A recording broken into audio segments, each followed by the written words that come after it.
السلام علیکم ورحمۃ اللہ وبرکاتہ۔ الحمد للہ رب العالمین والعاقبۃ للمتقین والصلاة والسلام علی رسولہ الامین وعلی آلہ وصحبہ اجمعین ومن تبعہ بإحسان الی یوم الدین، اما بعد۔ اعوذ باللہ من الشیطان الرجیم۔ لقد جاءکم رسول من انفسکم عزیز علیہ ما عنتم حریص علیکم بالمؤمنین رؤوف رحیم۔ قابل احترام حضرات خواتین، اللہ تبارک و تعالیٰ کا بے پناہ شکر و احسان ہے کہ اس نے مجھے اور آپ کو ایک مبارک مجلس میں جمع کیا، اور اللہ سے ہماری دعا ہے کہ پروردگار ہماری اس مبارک مجلس کو قبول فرمائے، اور آپ حضرات و خواتین کو پروردگار جزائے خیر۔ اعلان کیا گیا کہ ہفتے میں 4 دن ظہر سے قبل ایک خصوصی پروگرام کا انتظام کیا گیا ہے۔ مصروف زندگی میں آپ نے جو وقت کی قربانی دی اور دے رہے ہیں، اللہ تعالیٰ اس کا بہتر سے بہتر بدلہ دنیا اور آخرت میں عطا فرمائے۔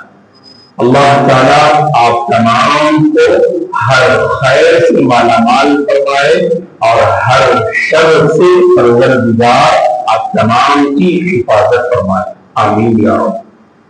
کیونکہ آج کے دور میں وقت نکالنا دین کے حوالے سے بہت بڑا چیلنج ہے۔ لوگوں کے پاس کچھ زائد اوقات رہتے ہیں زندگی میں ضرور، لیکن انسان آرام کرنا چاہتا ہے، دوستوں کے ساتھ وقت گزارنا چاہتا ہے، سیر و تفریح میں اپنے آپ کو لگانا چاہتا ہے، یہ سب جائز امور ہے، لیکن ان سے ہٹ کر جو اعلیٰ کردار ہوتا ہے بندہ مومن کا، کہ وہ حریص ہوتا ہے، حرص، کہ جہاں کہیں علم کے حوالے سے مجلس منعقد ہو، اس مجلس کو کے حوالے اپنے آپ کو کر دینا، یہ اللہ کی بہت بڑی توفیق ہے۔ یوں سمجھ لیجیے گا اس علاقے میں ایک بڑی آبادی ہے، لیکن ہر کسی کو اللہ نے یہ توفیق نہ دی۔ کیا پتا کہ میرے اور آپ کی یہاں جو حاضری ہوئی ہے روزے کی حالت میں، اللہ کو یہ ادا اس قدر پسند آئے کہ کل قیامت کے دن اللہ میرے اور آپ کی مغفرت کر دے۔ اللہ سے ہماری یہی دعا ہے، کیونکہ بندے کی بعض ادائیں ایسی ہوتی ہیں نا، اللہ جب راضی ہو جائے مغفرت کا فیصلہ، جنت کا فیصلہ اور کامیابی کا فیصلہ ہوتا ہے۔ اور اللہ سے اسی امید کے ساتھ ہم ہر پروگرام میں، ہر دین اور خیر کے کاموں میں ہم حصہ لیتے ہیں، اللہ مجھ سے اور آپ سے راضی ہو جائے۔ واللہ اس کے علاوہ کوئی اور مقصد نہیں یہاں پر، کسی کو خوش کرنا، کسی کو راضی کرنا یا کسی کے پاس مقام بنانا، واللہ نہ میرا مقصد ہے نہ آپ کا مقصد ہے۔ ہم جب بھی جڑتے ہیں، جمع ہوتے ہیں، اللہ ہماری دینی محبت کو باقی رکھے، اللہ مجھے اور آپ کو جنت الفردوس میں بھی جمع فرمائے، آمین یا رب۔ انشاءاللہ ہماری یہ جو خصوصی مجلس اور بیٹھک ہوگی، انشاءاللہ بہت ساری باتیں انشاءاللہ ہم آپ کی خدمت میں رکھیں گے۔ یہ بجائے اس کے کہ ہم اس کو ایک بیان کا رخ دیں کہ آہستہ آہستہ باتیں ہم آپ کو سمجھائیں گے انشاءاللہ، تاکہ باتیں آپ کیچ کرنے میں بھی آسانی ہو۔ آپ کو اندازہ ہوگا کہ مولانا وہاں مسجد میں نیچے فجر کے بعد، عصر کے بعد کچھ تیزی سے بولتے ہیں، اور کوئی بات جو ہے ہم کبھی کیچ کرنا چاہتے ہیں تو دوبارہ ریپیٹ نہیں کرتے ہیں، لیکن اس سے ہٹ کر انشاءاللہ آپ درمیان ہی مجھے ایک دن مولانا دوبارہ ریپیٹ کیجیے، وہ نام دوبارہ بیان کیجیے، ایسا آپ الحمدللہ اوپن جو ہے یعنی آپ کلاس میں رہ سکتے ہیں، گویا کہ اسے آپ کلاس کا انداز بتائیے گا، حالانکہ الحمدللہ میرے بزرگ یہاں بیٹھے ہیں، اللہ تعالیٰ کا سایہ قادر باقی رکھے، اللہ آپ کو اپنے حفظ و امان میں رکھے، اسے آپ کلاس کی حیثیت دیجیے گا، گرچہ آپ کو آپ کا بچپن بھی یاد آ جائے کہ کلاس میں استاد اور شاگرد نکاح ہوتے ہیں، بالکل فری ہوتے ہیں، اگر کوئی بھی سوال ہوتا ہے یا تو درمیان میں بھی آپ کر سکتے ہیں یا آخر میں بھی آپ انشاءاللہ کر سکتے ہیں آپ انشاءاللہ۔ تو ہم نے اس مجلس کے لیے جس ٹاپک کا انتخاب کیا، جسے انشاءاللہ رمضان کے آخر تک اسی ٹاپک کو لے کر ہم آگے بڑھیں گے انشاءاللہ، وہ ہے ہمارے نبی کی جو پیاری اور مبارک زندگی ہے، اسے انشاءاللہ آپ کی خدمت میں ہم بیان کریں گے۔ اب سوال یہ ہے معزز حضرات و خواتین، نبی کی زندگی کو آخر کار ہم جانے کیوں ہم جاننے کی کوشش کرتے ہیں؟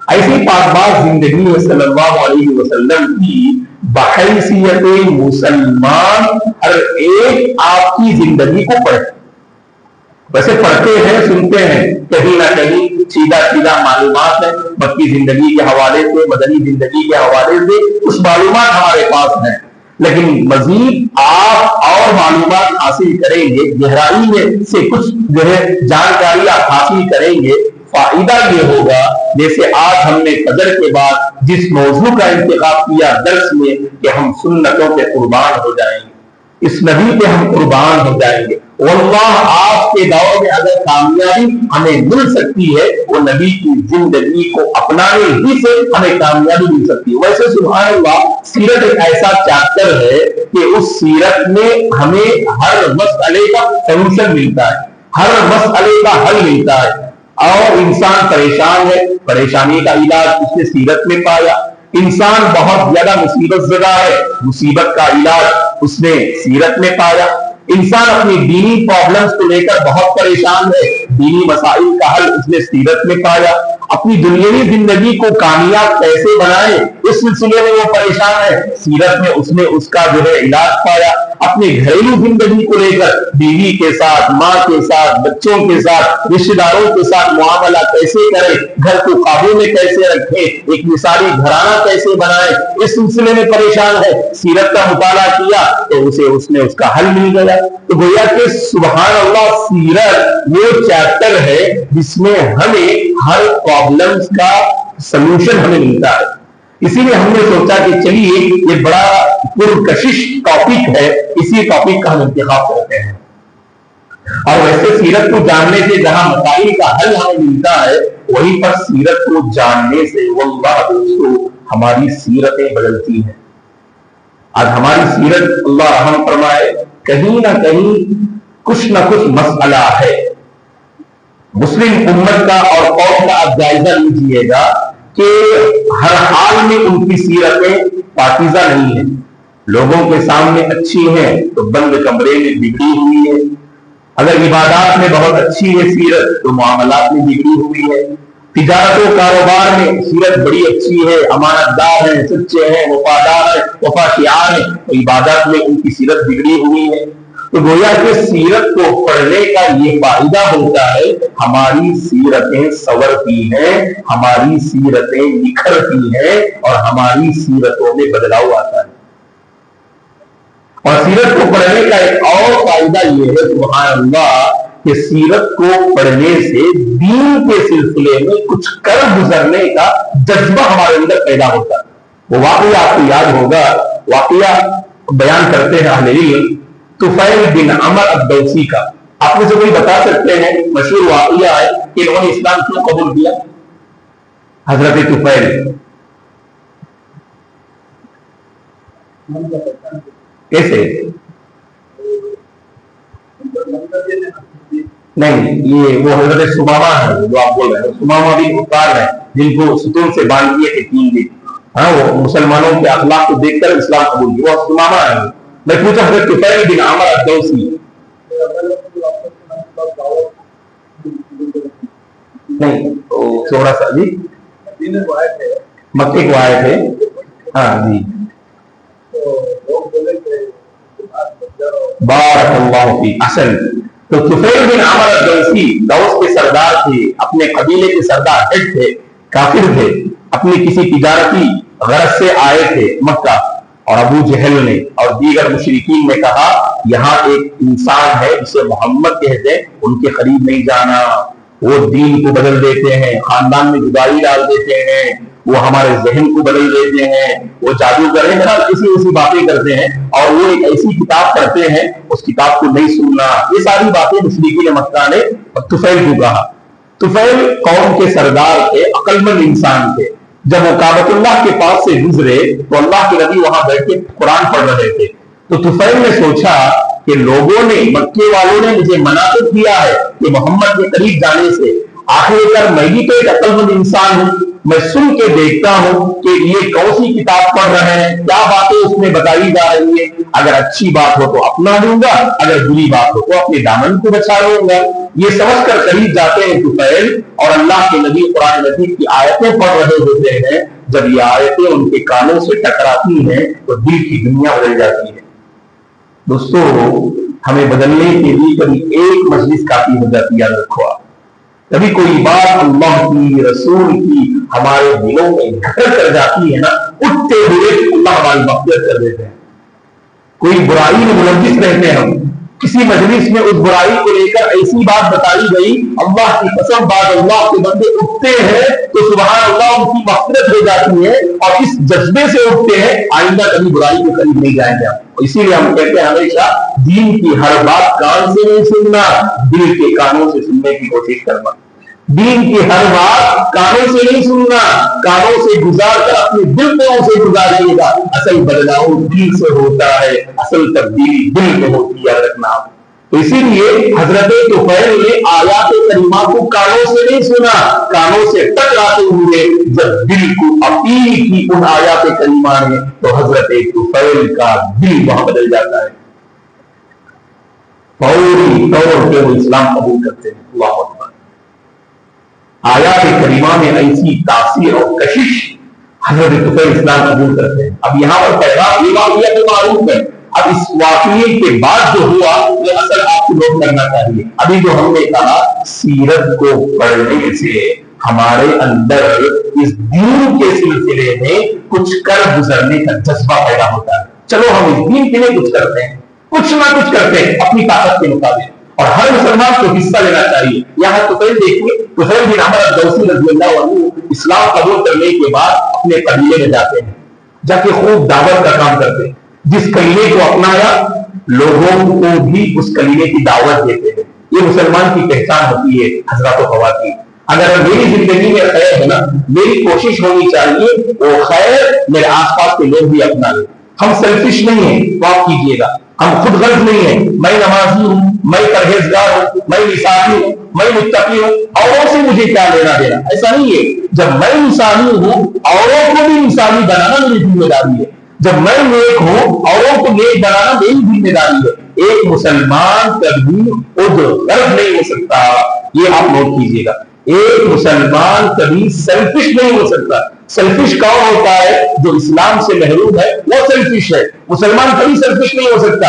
میں جانتا ہوں کہ گڑھا ہے، اس میں آگے بڑھنے سے میری ہلاکت ہو سکتی ہے، میں اپنے دامن کو چھڑاؤں اور اوروں کے دامن کو بھی بچاؤں، اوروں کو بتاؤں بھائی یہ بدعت ہے، یہ شرک ہے، یہ خرافات ہے، یہ رب کو ناراض کرنے والا ہے، یہ خلاف سنت ہے، آپ اس سے توبہ کر لو نا، یہ اللہ کو ناراض کرنے والا عمل، یہ مسلمان کی پہچان ہوتی ہے۔ اور جہاں آپ جانتے ہیں یہ اللہ کو راضی کرنے والا، یہ جنت میں داخل کرنے والا، یہ آپ کو اللہ کے پاس مقام کو بڑھانے والا عمل ہے، وہ عمل خود بھی کرنا اور ان کو بھی بتانا انشاءاللہ۔ یہاں حضرت طفیل اپنی قوم میں جا کر اس فکر سے دعوت دیتے ہیں، قوم والے بھی ایمان لائے، لیکن قوم کی بڑی تعداد نے اسلام قبول کرنے سے انکار کر دیا۔ ہم اور آپ ہوتے تو کبھی محنت کر کے ہم خاموش ہو جاتے، مسلسل محنت کرنا۔ اب یہاں پر ماشاءاللہ احباب ہے، اب آپ کی کوشش کیا ہونا کہ کل کے درس میں آپ اپنے حلقے میں اس کلاس کے حوالے سے بتاتے ہوئے لے کر آنا، کیا پتا کہ انہیں آپ لے کر آئے ماشاءاللہ، اور یہاں آنے سے اگر ان کی آخرت بن جائے برابر آپ بھی اجر میں شریک ہوں گے انشاءاللہ۔ تو یہ نیکی کی جو سوچ ہے دوستو، اسے ہمیں عام کرنے کی ضرورت ہے۔ جب تک ہم اسے عام نہیں کریں گے، اپنے حلقے میں گفتگو نہیں کریں گے، خیر عام نہیں ہو سکتا، شر کا خاتمہ نہیں ہو سکتا۔ خیر عام ہو، شر کا خاتمہ ہو تو اسے اپنی زبان سے لانا، بار بار اس کو لے کر گفتگو کرنا۔ اب یہاں پر دیکھیے گا، حضرت طفیل نے بار بار کلمے کو لے کر گفتگو کی، کوئی قبول کرنے تیار نہیں۔ اسی فکر کے ساتھ اللہ کے نبی کی خدمت میں آتے ہیں۔ پھر قبیلہ دوس، نام رکھیے، یاد رکھیے قبیلے کا نام دوس، دال واؤ سین، دوس کے رہنے والے۔ یہاں میں ایک سوال کروں آپ سے، دوس کے رہنے والے ایک اور صحابی کون ہے؟ بہت مشہور صحابی، اور ابھی بھی جواب دے سکتے ہیں وہاں سے اگر معلوم ہے۔ بارک اللہ فیک، احسن، ماشاءاللہ، احسن اللہ علیک۔ ابھی اور دوسری طرف جواب، صحیح جواب آیا کہ حضرت ابو ہریرہ رضی اللہ عنہ، وہ بھی قبیلے دوس کے تھے۔ اور کل میں نے عصر کے بعد ان کے بارے میں ایک بات بتایا تھا، پتہ نہیں آپ میں سے کون یاد رکھتے ہیں، سب سے زیادہ احادیث روایت کرنے والے حضرت ابو ہریرہ، ان کا نام عبد الرحمن بن صخر الدوسی۔ میں نے کہا تھا کل عصر کے بعد انہوں نے کتنی حدیثیں روایت کی، یہ بتا سکتے ہیں؟ ماشاءاللہ، احسن کیا، ماشاءاللہ 5000 سم تھنگ ایسا بول دیا، ماشاءاللہ۔ لیکن جواب صحیح ہے، لیکن ایگزیکٹ صحیح ہے، ماشاءاللہ 5000۔ عورتوں میں سے کوئی جواب دے سکتے ہیں؟ عورتیں اثر میں آتی ہیں کیا؟ اچھا، عورتوں میں اثر نہیں ہے، اچھا۔ 5370 پر 4، 5374، 5370 پر 4، یاد رکھیے گا 5374۔ کبھی پوچھوں گا میں انشاءاللہ، نیکسٹ ویک ہے جو جواب دینا انشاءاللہ، ٹھیک ہے؟ تو یہی قبیلے دوس میں تھے، سبحان اللہ، ابو ہریرہ رضی اللہ عنہ بھی۔ تو جب قوم والوں نے ایمان لانے سے انکار کر دیا، اللہ کے نبی کی خدمت میں آتے حضرت طفیل اور آ کر اپنی پریشانی ذکر کرتے، اے اللہ کے نبی، ان اوسن قد عصت فادعوا اللہ لهم، اے اللہ کے نبی، قبیلے دوس نے میری دعوت کو ٹھکرا دیا، وہ نہیں مان رہے ہیں، ایمان نہیں لا رہے ہیں، آپ ان کے حق میں دعا کیجئے نا، آپ ان کے حق میں دعا کیجئے نا۔ تو سبحان اللہ، اللہ کے نبی اپنی زبان مبارک سے ان کے حق میں دعا کرتے ہیں۔ کیا دعا کرتے ہیں؟ اللہم اہدی دوسا وقتی بہم، اے اللہ قبیلہ دوس کو ہدایت دے اور انہیں مسلمان بنا کر میرے پاس لے آ۔ پھر جا کے محنت کرتے۔ اب یہاں نبی کی دعا تاثیر رنگ لاتی، جب جا کے محنت کرتے ہیں نا تو ماشاءاللہ بڑی تعداد اسلام قبول کر لے۔ پیغام کیا؟ نیک لوگوں سے دعا کا مطالبہ کرنا۔ مولانا گھر میں پریشانی ہے، بہت آپس میں الجھنے ہیں، آپ گھر والوں کے حق میں دعا کرو نا، ہم بھی دعا کریں گے اور نیک لوگوں سے بھی دعا کا مطالبہ کرنا۔ تو ہماری محنت اور نیک لوگوں کی دعائیں جب جمع ہو جاتی نا، واللہ وہاں حالات بدلتے ہیں۔ جب ہماری محنت بھی ہونا، حضرت طفیل نے محنت بھی کی، ایسا نہیں کہ اللہ کے نبی نے دعا کر دیا خاموش رہ گئے، بلکہ جا کے انہوں نے محنت کی۔ تو پتا کیا چلا کہ ہماری محنت اور دعائیں جب دونوں ساتھ ہوتی ہیں تب انسان چمکتا ہے، تب انسان سنورتا ہے۔ اس لیے میں نے طلبا کو بھی پیغام دیا تھا ایک درس میں کل ہی شاید، کہ کل عشاء کے بعد، تراویح کے بعد، کہ ہم محنت کے ساتھ اللہ سے بھی ہم مانگنا ہے کہ نہیں؟ تو اللہ سے بھی ہم مانگنا۔ آپ کاروبار کر رہے ہیں، تجارت کر رہے ہیں، آپ ماشاءاللہ محنت کر رہے ہیں، اللہ سے بھی مانگو۔ آپ کی تجارت میں اللہ ایسی برکت دیں گے نا، آپ کی دنیا بھی بنے گی اور آپ کی آخرت بھی بنے گی۔ اللہ تعالیٰ آپ کو عثمان بن عفان کا کردار آپ کو جو ہے انشاءاللہ دے گا۔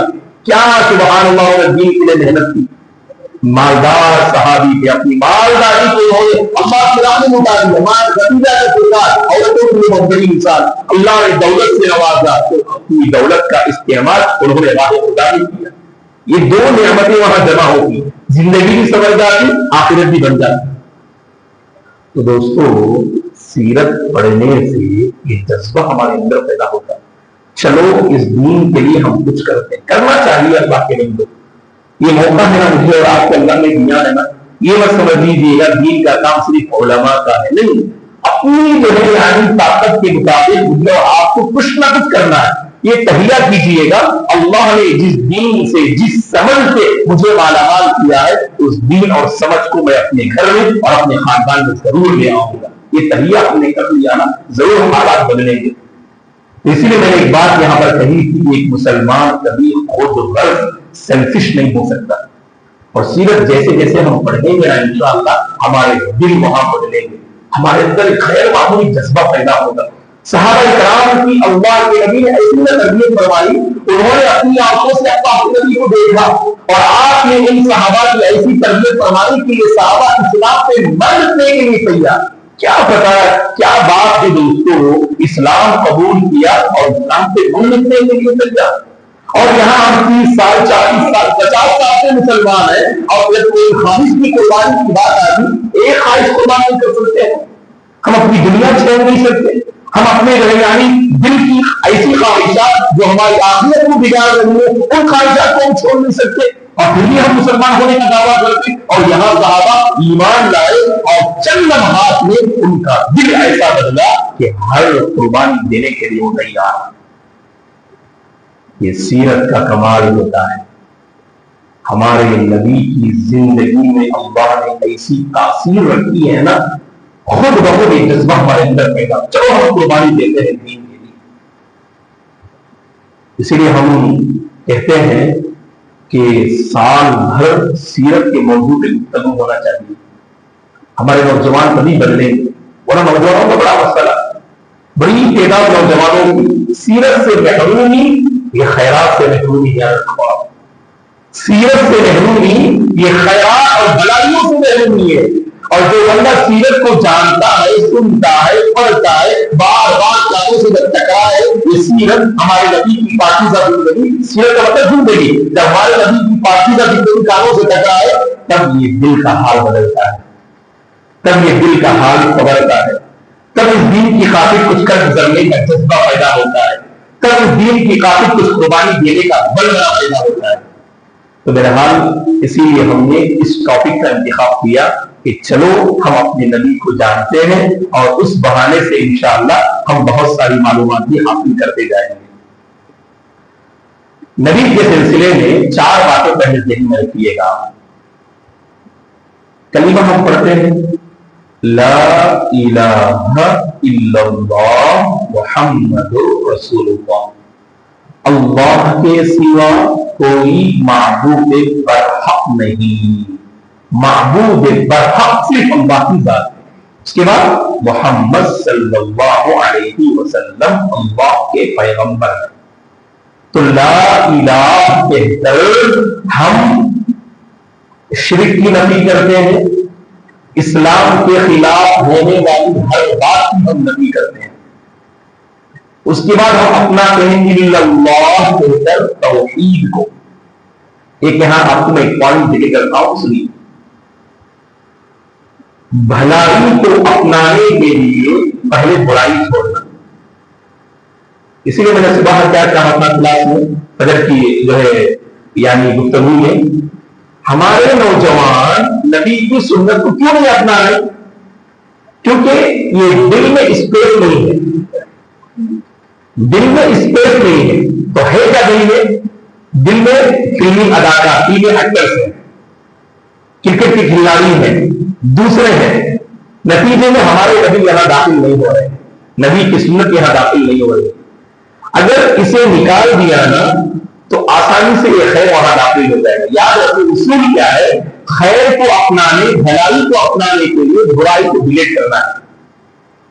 اسی لیے اللہ کے نبی نے سب سے پہلے پیغام کیا دیا بتوں کی پوجا نہ کرو. بتوں کی پوجا کے ساتھ اللہ کی عبادت کبھی یہ دونوں داخل نہیں ہو سکتے ہرگز. قل یا ایھا الکافرون لا اعبد ما تعبدون ولا انتم عابدون ما اعبد ولا انا عابد ما عبدتم ولا انتم عابدون ما اعبد لكم دينكم ولي دين. کوئی کمپرومائز نہیں. انہوں نے آ کر کہا اللہ کے نبی سے مشرکین مکہ نے اللہ کے نبی کو دعوت سے روکنے کی کئی سازشیں کی. معلوم کریں گے چلانے والی کلاسوں میں اللہ کے نبی کو دعوت سے روکنے کی کئی سازشیں کی. جب ہر سازش میں وہ ناکام ہوئے اللہ کے نبی سے آ کے کمپرومائز کیا چلیے اے محمد ایسا کرتے ہیں ایک دن آپ ہمارے معبود کی پوجا کیجئے، ایک دن ہم آپ کے رب کی عبادت کرتے ہیں، کمپرومائز کر لیتے ہیں. تو یہاں پر اللہ نے سورہ کافرون کو نازل کیا. کبھی مؤمن بندہ شرک سے کمپرومائز نہیں کر سکتا، کبھی بھی نہیں، مرتے دم تک. یا معاذ لا تشرک باللہ وان قتلت او حرمت. اے معاذ، اللہ کے نبی نصیحت فرمائی، اللہ کے ساتھ کبھی شرک نہ کرنا. اگر تمہیں قتل کر دیا جائے، تمہارے ٹکڑے ٹکڑے کر دیے جائیں، تب بھی تم اللہ کے ساتھ کبھی شرک نہ کرنا. اگر تمہیں جلا دیا جائے تب بھی تم اللہ کے ساتھ شرک نہیں کرنا. اللہ کا کرم کہ اللہ نے مجھے اور آپ کو توحید کا سایہ نصیب فرمایا، توحید کی زندگی اللہ نے مجھے اور آپ کو نصیب فرمایا. بہت بڑی نعمت اللہ کے بندوں. تو دیکھیے اللہ کے نبی نے پہلے جو محنت کی کہ پہلے برائی کو چھوڑیں تب آپ نیکی کو اپنا سکتے. سب سے بڑی بھلائی نیکی توحید ہے اور سب سے بڑی برائی شرک ہے.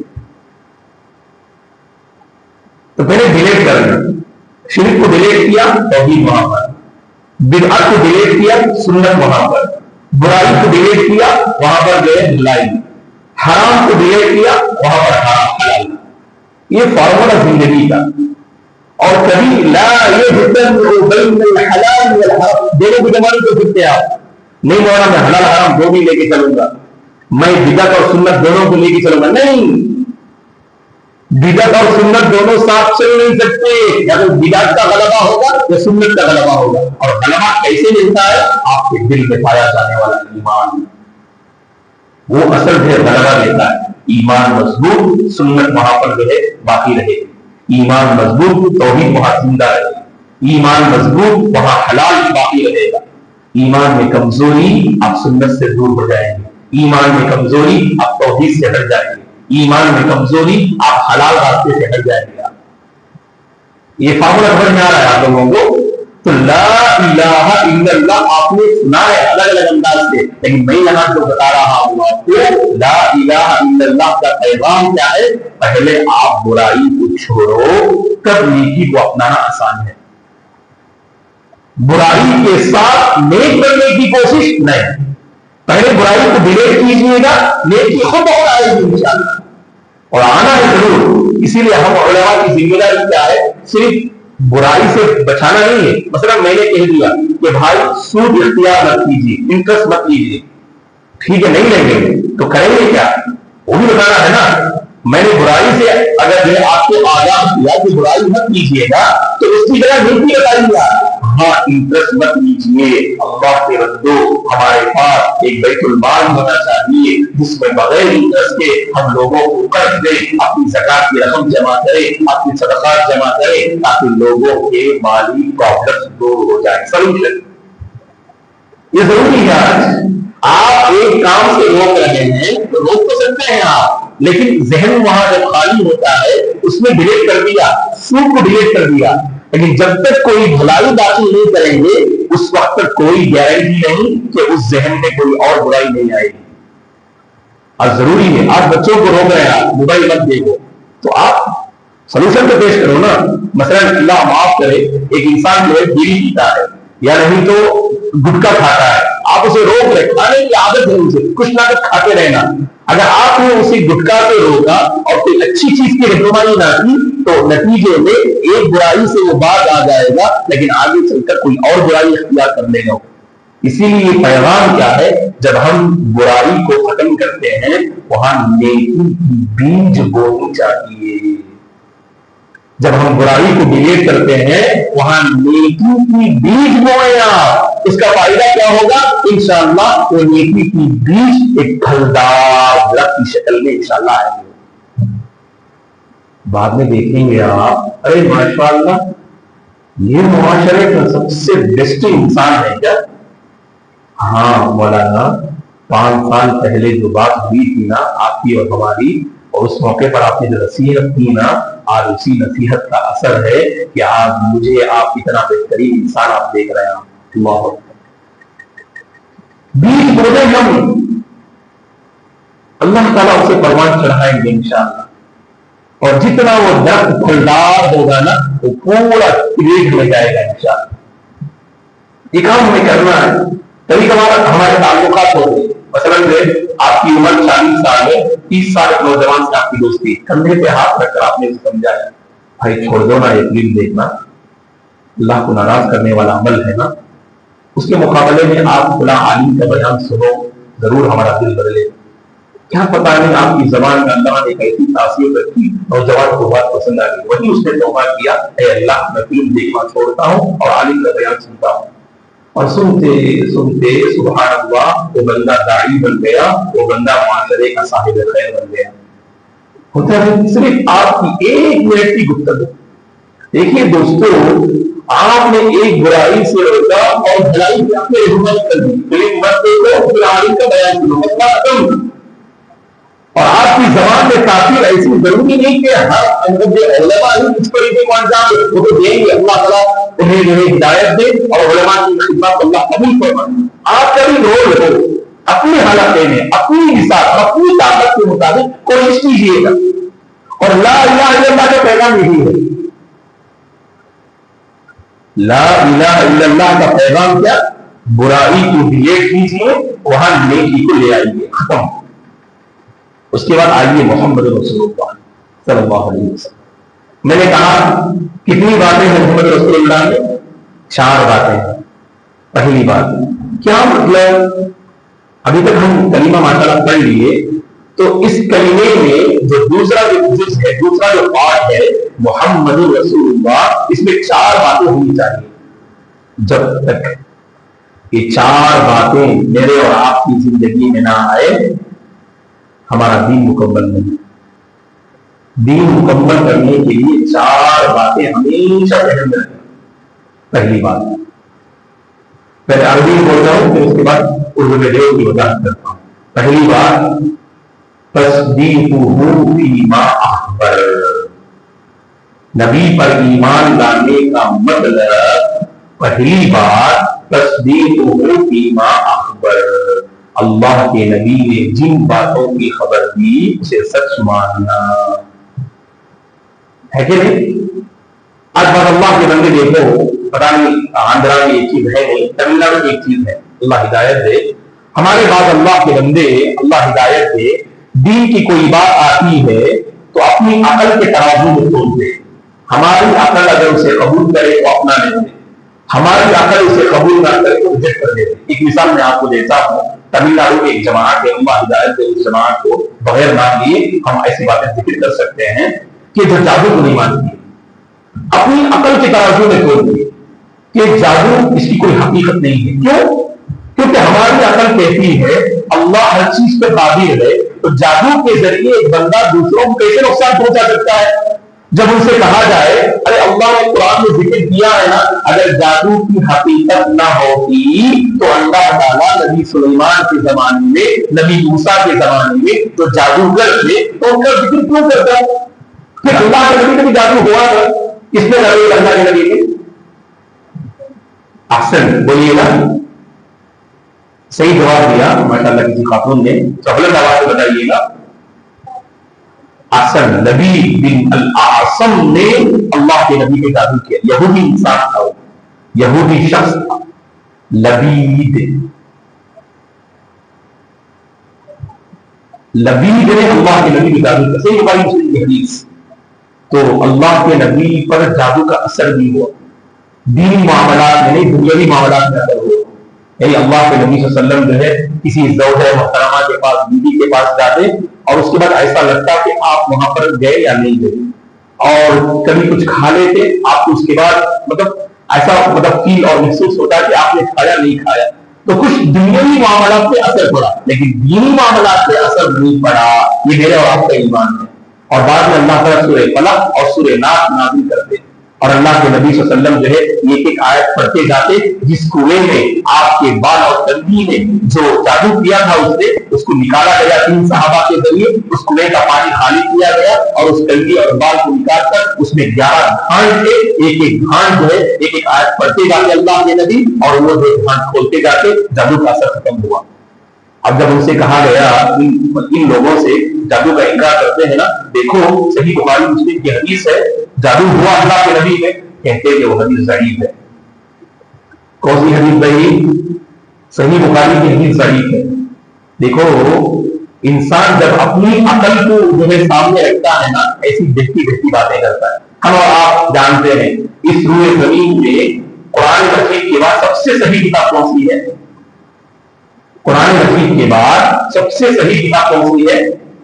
صحیح بخاری ہے.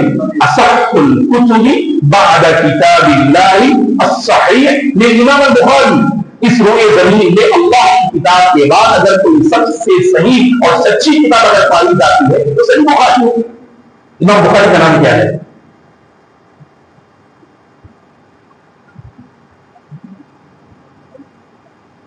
جی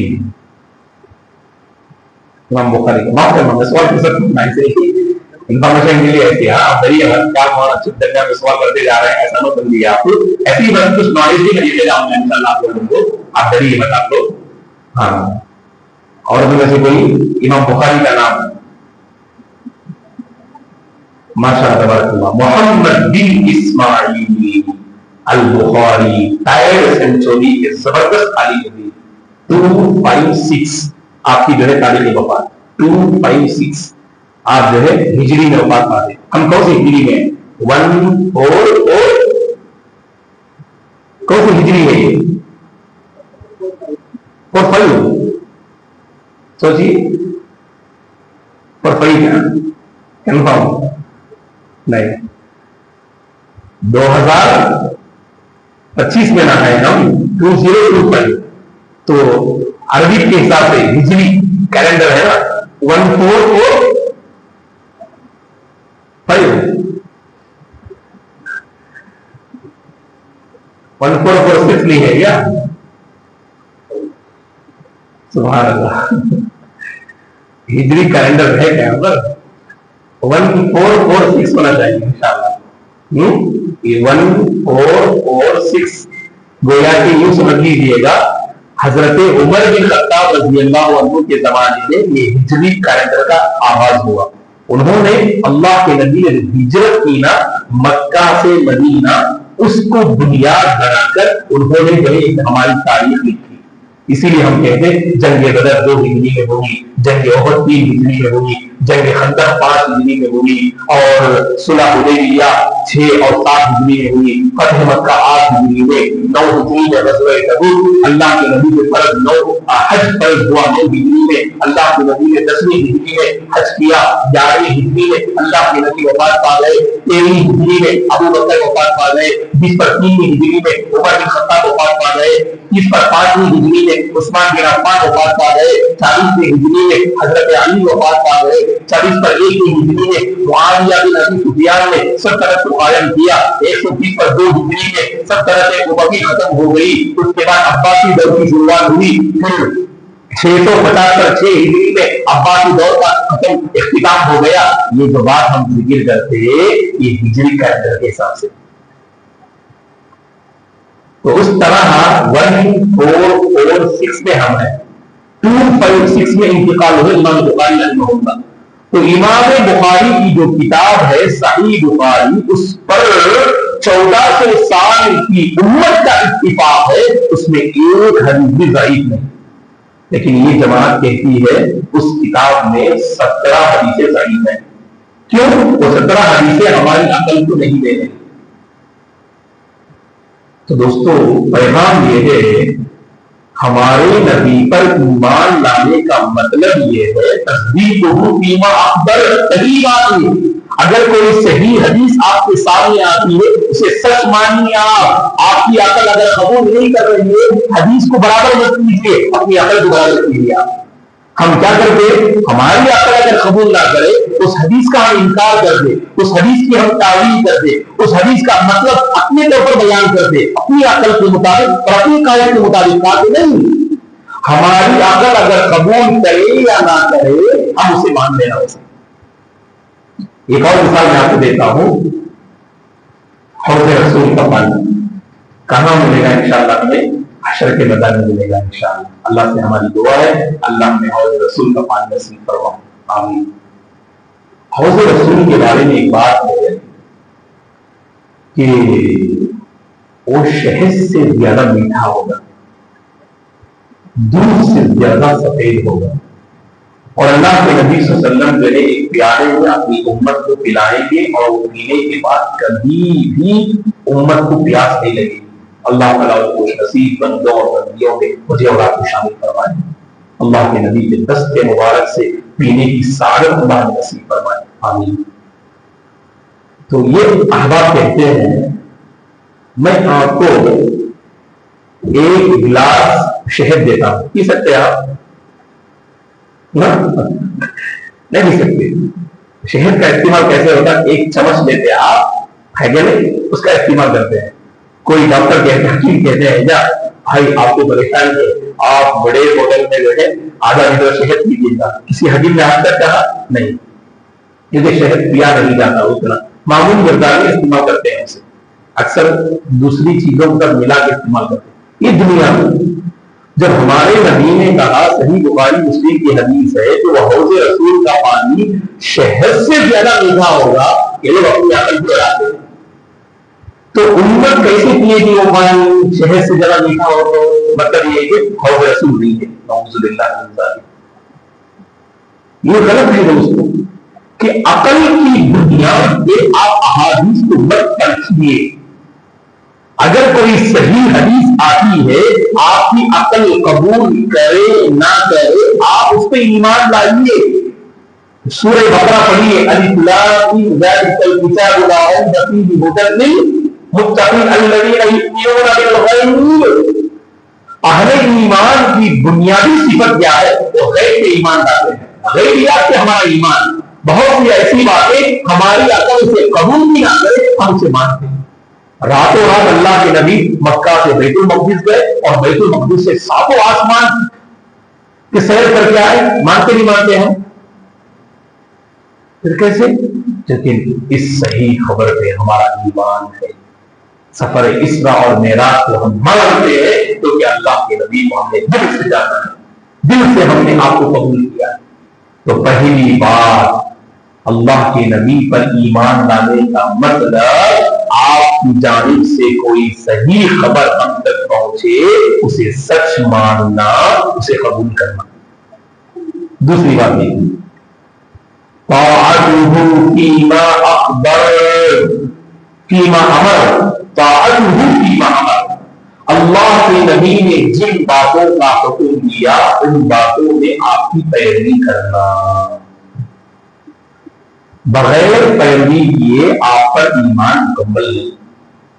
اسی لیے ہم نوجوانوں سے ہمیشہ اپیل کرتے ہیں اپنے ایمان کو مضبوط کیجیے گا. نبی سے جو ایمان کا ہم دعویٰ کرتے ہیں اس دعوے میں ہم سچے ہونا چاہیے. صرف دعویٰ کافی نہیں بلکہ پریکٹیکل لائف سے ثابت کرنا کہ واقعی ہم نے نبی کو پیغمبر مانا, محمد کو ہم نے اپنا آخری پیغمبر تسلیم کیا.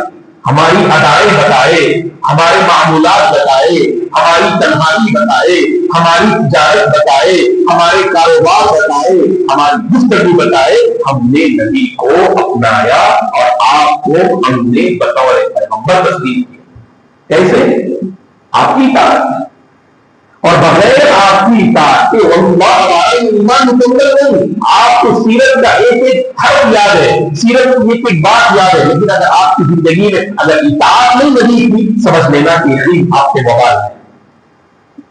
اور پڑھتے کیوں ہے سیرت؟ سیرت کو پڑھنے سے ہمارے اندر اطاعت کا جذبہ پیدا ہوتا ہے. صحابہ کی بہت ساری مثالیں آئیں گی انشاءاللہ, داخل ہوں گے انشاءاللہ. آپ یہ پہلا دن ہے نا, اس لیے بنگی بات ہے. آپ لوگ کیا بہت سیرت بولتے ہیں, سیرت میں بات ہوں گے, ایسا نہیں ہے. ایک پہلا دن رہنے سے کچھ آپ کی میں ذہن سازی کرنے کی کوشش کر رہا ہوں. انشاءاللہ جب ہماری گفتگو کی شروعات ہو جائے گی سیرت میں, ہم آگے بڑھتے جائیں گے انشاءاللہ. ٹھیک ہے, تو یہ سیرت کو پڑھنے سے سبحان اللہ اطاعت کا جذبہ پیدا ہوتا ہے.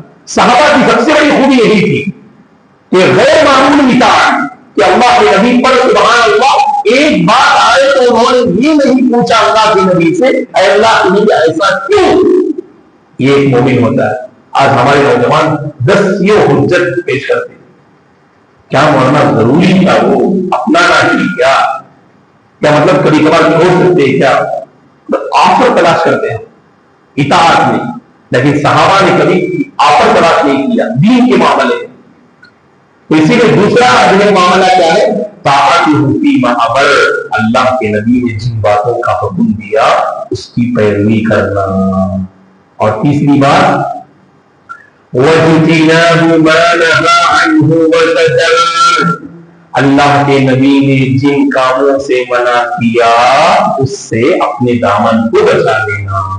یہ نبی پر ایمان لانے کا تیسرا تقاضا. اللہ کے نبی نے جن کاموں سے منع کیا، کہا کہ یہ مت کیجیے، نہیں کرنا. یہ نفس کی قیمت کیجیے، مت اختیار کیجیے، نہیں اختیار کرنا. یہ نبی پر ایمان لانے کا مطلب ہے. یہ اطاعت بھی ہے اور کاموں سے بچنا بھی ہے. اسی لیے سیرت کو پڑھیں گے، احادیث کو پڑھیں گے تو ساری باتیں سامنے آئیں گی، کیا کرنا ہے اور کیا نہیں کرنا ہے. جن باتوں کو کرنے کا حکم دیا اسے اپنانا اور جن کاموں سے منع کیا اس سے بچ جانا. اور آخری بات وَأَلَّا يُعْبَدَ اللَّهُ إِلَّا بِمَا شَرَعَ، یہ بہت امپورٹنٹ بات ہے. پہلی بات کیا؟ جن باتوں کی آپ نے خبر دی انہیں سچ ماننا. دوسری بات کیا؟ جن کاموں کا آپ نے حکم دیا اس کی اطاعت کرنا. تیسری بات کیا؟ جن کاموں سے آپ نے منع کیا اس سے باز آ جانا، اس سے رک جانا. اور چوتھی اور آخری بات کیا ہے؟ نبی پر ایمان لانے کا مطلب اللہ یعبد اللہ الا بما شرع، اللہ کی بندگی شریعت میں اور پورے ہونی چاہیے. اللہ کے نبی کے بتائے ہوئے طریقے پر اللہ کی بندگی. اور جب تک یہ معاملہ نہیں ہوگا ہماری کوئی عبادت قبول نہیں ہوگی. اسی لیے ہم بدعت کسے کہتے ہیں؟ ہاں، دین میں کوئی بھی نیا کام، نئی بات دین سمجھ کر انجام دینا یہ بدعت ہے. دین میں کوئی بھی کام جسے آپ دین کہہ رہے ہیں، عبادت کہہ رہے ہیں، آپ اپنے طور پر اسے کریٹ کر رہے ہیں اور اسے آپ دین سمجھ رہے، عبادت سمجھ رہے، ثواب سمجھ رہے، ہمارے نبی نے نہ حکم دیا، ہمارے نبی نے نہ آرڈر دیا، اسی کو کیا بدعت کہتے ہیں. ٹھیک ہے نا؟ تو عبادات میں دیکھو، ایک میں آپ کو ایک ضابطہ اصول ذکر کرتا ہوں. لوگ عموماً ایک سوال کرتے ہیں، مولانا بعض مقامات پہ آپ ہمیں عبادت سے کیوں روکتے؟ دعا تو عبادت نہ، تو پھر فرض نماز کے بعد آپ کیوں ہمیں دعا اجتماعی شکل میں جو ہے کرنے کی اجازت نہیں دیتے؟ نماز تو عبادت ہے نا، تو پھر ہم 15ویں جو ہے شعبان میں نماز پڑھتے ہیں. تو غلط بات کیا ہے؟ لوگوں کے درمیان یہ کہتے ہیں یہ دیکھو دعا سے روک رہے ہیں، نماز سے روک رہے ہیں. نہیں، اللہ کے اندر عبادات کے سلسلے میں ایک بات ذہن میں رکھیے گا، الاصل فی العبادات المنع الحذر. عبادات میں اصل یہ ہے کہ آپ کے قدم رک جائیں. قدم کہاں آگے بڑھنا؟ جہاں دلیل آئے. ہمارے نبی نے اس عبادت کو انجام دیا تو انجام دیجیے، اپنی طور پر نہیں کرنا ہے ہمیں. ورنہ ایک انسان کے پاس جذبہ ایسا رہتا ہے مگر 5 نمازیں کیوں، میں 15 نمازیں پڑھوں گا. پڑھ سکتا ہے 15 نمازیں، پڑھ سکتا ہے 15 نمازیں، نفلی کی نیت سے جتنی چاہے پڑھیے. لیکن وہ بندہ کہتا ہے کہ میرے پاس جذبہ بہت ہے، میں فجر کی نماز 4 رکعت پڑھوں گا، پڑھ سکتا ہوں؟ کتنی عبادت ہے. اور عبادت میں دلیل چاہیے. بغیر پروف کیا آپ اللہ کی قسم کوئی عبادت بتا نہیں جا سکتے. آپ عبادت میں آپ ضابطہ ذہن میں رکھیے گا، عبادت کو انجام دینے کے لیے دلیل چاہیے. وداؤٹ دلیل، بغیر دلیل کے اللہ کی قسم آپ کوئی بھی عبادت انجام نہیں دے سکتے. وہی معاملات میں بڑا الٹا مسئلہ. معاملات روزمرہ کے ہمارے کام، وہاں ہم آپ کو ایک چیز سے روک رہے ہیں تو دلیل دینا، کرنے کے لیے دلیل نہیں چاہیے.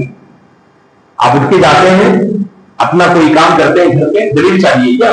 میں پوچھ سکتا ہوں کیا؟ ہاں، ساتھ ساتھ آپ گھر گئے، سامان برابر کر رہے ہیں، کیا دلیل ہے آپ کے پاس؟ 12 سامان برابر کرنے کی دلیل کیا ہے؟ بولیں گے کہ صحیح بات ہو، غلط بات ہے. نہیں ہے، آپ اپنے کام انجام دینے کے لیے کیا ضروری نہیں ہے، دلیل ضروری نہیں ہے. میں روک رہا ہوں آپ کو ایک کام سے، بھائی یہ تجارت مت کیجیے. وہاں سوال آئے گا دلیل کیا ہے؟ یہ کھانا مت کھائیے، سوال آئے گا دلیل کیا ہے؟ یہ کپڑا مت پہنیے. سوال آئے گا دلیل کیا ہے؟ مثلا ایک چیز سے اگر میں منع کر رہا ہوں معاملات میں تو وہاں دلیل دینا، عبادات میں انجام دینے کے لیے دلیل دینا. یہی بنیادی بات یہ موضوع ذہن میں رکھو. کوئی بھی عبادت انجام دینے کے لیے دلیل چاہیے، ورنہ تو آپ رک جائیں وہی انجام میں جہاں دلیل ہے، اور جہاں دلیل نہ ہو وہاں کوئی بھی بل انجام مت دیجیے. معاملات کی بات الگ ہے، کوئی بھی کام آپ کرنا چاہتے تو کیجیے گا، لیکن جب کسی کام سے روکا گیا ہماری شریعت میں اسے مت کیجیے بس آپ. اسی لیے ہر کاروبار ہر تجارت حلال ہے، لیکن جس تجارت کو ہمارے نبی نے منع کیا، اسلام نے منع کیا ہے، بس وہ کاروبار مت کیجیے. کہیں نہ کہیں کوئی غلط طریقہ ہوگا، کسی کو دھوکہ دے رہے ہوں گے، کسی کا مال ناحق طریقے سے ہڑپ رہے ہوں گے، یا کوئی سود اور خراب کا کوئی معاملہ ہوگا، اس کی بنیاد پر ہم کہیں گے بھائی یہ کام مت کیجیے، یہ تجارت مت کیجیے. تو چوتھی اور آخری بات بہت امپورٹنٹ ہے آج، ورنہ لوگ ایسے لوگوں کو گمراہ کرتے.